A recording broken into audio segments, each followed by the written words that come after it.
if you are wondering if you have to purchase the original charger or power adapter for Xiaomi 17T Pro, then the answer is no, not really. So if you don't want to purchase a power adapter or charger made by Xiaomi for some reason, or you just cannot purchase a charger made by Xiaomi, then in that case you can use power adapters made by other brands as well. Like for example, you can use a power adapter made by Samsung, Motorola, Google, Oppo, OnePlus, Realme, and so on and so forth. And they are going to work as well.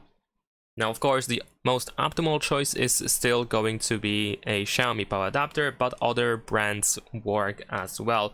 The only thing that you might need to consider is, of course, the charging port that we have on the power adapter, simply because the original cable that we have in here is USB-A to USB-C, so ideally you want to get a power adapter that has USB-A port as well.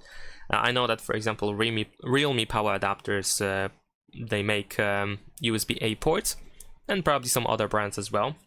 But if you happen to get a power adapter with a USB-C port, that is still fine. You just have to use a different cable that is USB-C on both ends. I mean, you should have USB-C on both ends to be able to charge your phone in that specific case. So that is pretty much it. Leave a like and subscribe.